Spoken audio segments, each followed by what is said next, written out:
It is promising to observe that the circumstances of art's second Renaissance, should it come to fruition, already bear a striking resemblance to the archetype, more striking even than the first.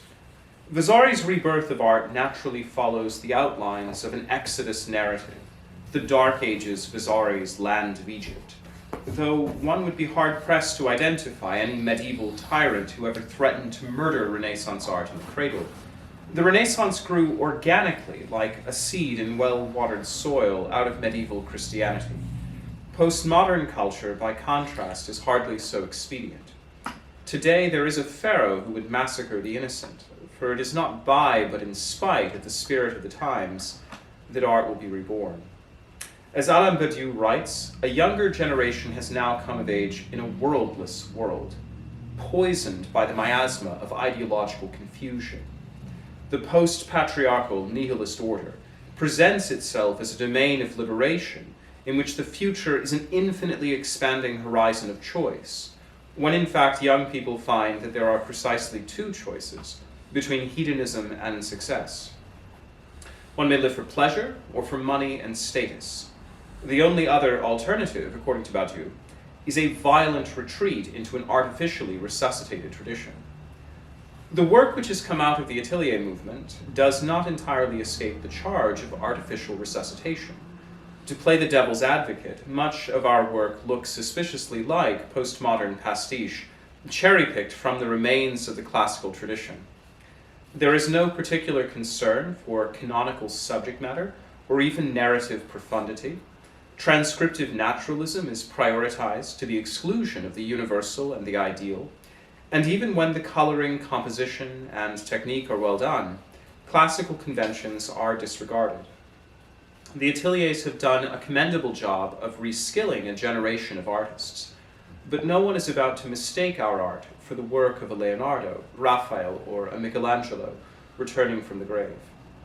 As Moses was adopted by a daughter of Pharaoh, so artists have cheerfully entered the service of the very decadence, which should be the object of our critique. By preferring contemporary styles and subject matter which speak to the spirit of the age. This is surely what one should strive most to avoid, though there is something to be said for adhering to the archetype. Misdirected as our initial efforts have been, artists are at least striving in earnest. Most contemporary realism is not postmodern pastiche, because there is nothing ironic about it. Gestures which were at first tongue-in-cheek back in the days of Warhol and Lichtenstein have now become sincere. Postmodern kitsch is made by artists who don't know the difference and don't care, for audiences who don't know any better, and critics who have long since lost all authority as arbiters of taste. Absent modernism's high and mighty aesthetic scruples, all that remains is anomie. In the spirit of the times, artists act lawlessly, as if nothing were true, because everything is permitted. I shudder to agree with Clement Greenberg that it would be better not to practice the ancestral craft of painting at all if it cannot be done authentically. Sincerity and skill are a decisive improvement on irony and de-skilling, though not a sufficient improvement when they imply an utterly inauthentic naivete. Today, even the professional artist is like a child at play, free to do as he likes because nothing depends upon it. The jobs which painters used to do, whether to recount the myths of the tribe, to flatter a monarch, or to worship God, have become superfluous to modern society. One could find reason to celebrate the playfulness of contemporary art, and many have, but this is only to put a cheerful face on the infantilization of the art. Why would any grown man want to act like a child? Play is only practice for the real thing, the purpose of which is not to amuse oneself. Americans may not have a monarch to flatter, but the stories of our ancestors can still be told, and God can still be worshipped, even though the minority of people who still know the great stories and iconography of the Western canon are few. An artist can use the loss of collective memory as an occasion to give the public an education. It has never been so important to paint Greek myths and Christian mysteries, precisely because no one recognizes them anymore. An illiterate society is the very kind in need of books for those who cannot read. Neither the church nor the state is likely to pay an artist to make old-fashioned history paintings, much less on a scale to rival the altarpieces of Guido Reni or the tableau of Jacques-Louis David. But no matter. By whatever means, artists can practice doing the real thing rather than be diverted by the fatuous games of self-expression. Gazing at his navel, the modern artist discovered precisely nothing in the cavernous interiority of the self to express, because the self is not an object of cognition. Indeed, the self is a great void, apart from the conditions of its possibility. Things are what they are, only in relation to their origin. The self does not exist of itself, but only through its biological, cultural, and above all, spiritual inheritance, which sustains it in being and turns the darkness into light. To be, writes Jacques Derrida in Spectres of Marx, is to inherit. As understood by Martin Heidegger, authenticity entails coming into an authentic relation with one's heritage through the creative appropriation of it. To make a story of one's life, let alone a story worthy of the word destiny, an artist must begin by imitation, by living in and through the life of another who has done so already. Every true identity is originally a persona. Even Moses had to assume his identity in imitation of the epic hero Sinuhe. All art is a performance, for which there must be lines to recite and a stage to trot. The painter's performance has lost all credibility because our stage has burned, and for want of practice we have forgotten our lines. But by learning our lines again, artists might create a reason to rebuild the stage. The clumsiness of our initial efforts is no cause for opprobrium, because it takes time to learn and time to build. Even if the act is a Pharisaic pretense at first, the only way to learn how to act in spirit and in truth is by first becoming a hypocrite and putting on a show. The virtue of an artist is the virtue of Odysseus, whom the goddess Athena commends as the best of liars in Homer's Odyssey. But surely it cannot suffice to pretend to be what one aspires to be, if an identity is a father's gift to his son. An artist cannot put on an identity which does not belong to him, for the same reason that a man cannot anoint himself emperor by calling himself Caesar. One must be born into a family, or else adopted. Painting is now a farce worthy of Miguel de Cervantes' ingenious gentleman, not only for lack of a tourney in which to joust, but also for want of a noble lineage. Or so it would seem. In fact, we have a lineage, and our inheritance can be reclaimed by anyone with the humility to go home and the boldness to assert one's property rights. Even if one has no claim on this heritage by birth, there is also the possibility of stealing one's birthright, like Jacob. So long as Isaac lived, the blessing was there for the taking. The cultural patrimony has not been destroyed, not yet anyway. The old masters, peacefully entombed in museums, are ready and waiting to transform us by the renewing of our minds, if we would only choose not to be conformed to the spirit of this demonic age. To become masters in our own right, we artists will have to begin the story all over again by going back to the origin and rediscovering what is essential.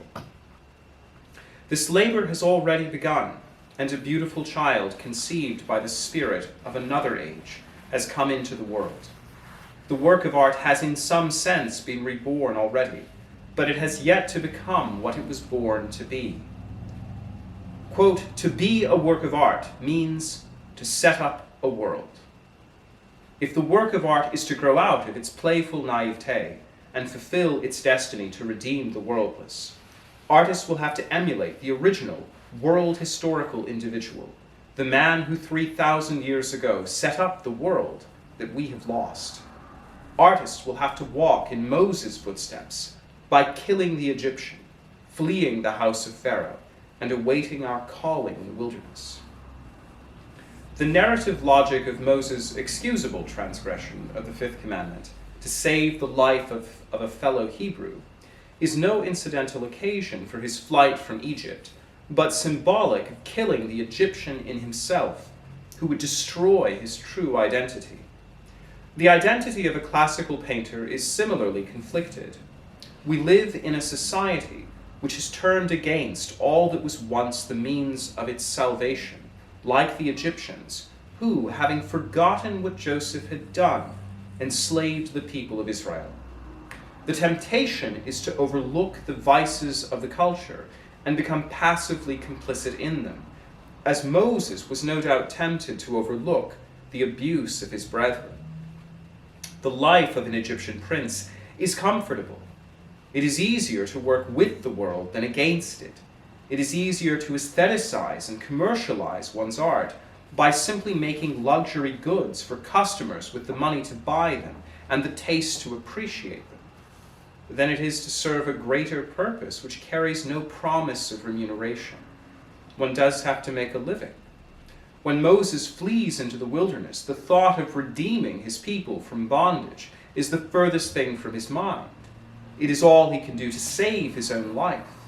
The student of the ancestral craft finds himself in a similar predicament. All an artist can do is to withdraw from the culture and preserve oneself from being polluted by it. Futile as it may seem to make art in splendid isolation, one's work unseen and one's voice unheard, the ascetic discipline of the wilderness is the necessary prelude to any confrontation with the spirit of the age, as demonstrated by John the Baptist and later Christ himself. And though few artists are ever destined to achieve very much by the standards of this world, every artist deserving of the name is an aspiring Michelangelo, whose unlikely ambition is to rewrite the history of art, just as there were many inspired to lead the same ascetic life as John, even though only one was destined to prepare the way. Between modernism and postmodernism, the history of art writ large has been told in two ways, either as a self-contained narrative of revolutionary progress marching along a straight line from cave painting to Picasso, or as a multicultural story which forswears all narrative coherency in the determination to incorporate everything made by human hands, with a disingenuously anti-Western prejudice. Each is problematic in its own way for the purposes of artistic practice. Modernism's narrative of art history achieves a closure which leaves the present nowhere to go, while the postmodern anti-narrative of art history sends one adrift without a compass by disallowing every discrimination of value, except, of course, for hatred of the West and especially of Christianity. For the purposes of making art, the history of art cannot be all-encompassing or indiscriminate. It has to be a particular story, and it has to open onto the future. It must take the form of a genealogy.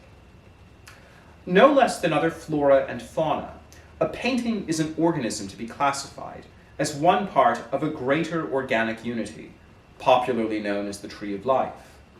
Though the work of a creator, a painting does not spring spontaneously into being ex nihilo, but is born to a mother and a father, figuratively speaking. Behind every painting is a tale of begats, as in Abraham begat Isaac, begat Jacob. Contrary to their reputation, and despite all appearances, genealogies tell a fascinating story. What the word genealogy means is the logic of Genesis, which is to say, the logic of origins. It is the key that unlocks both the origin of species and the books of Moses. It is the answer to the most perplexing of all questions: who am I?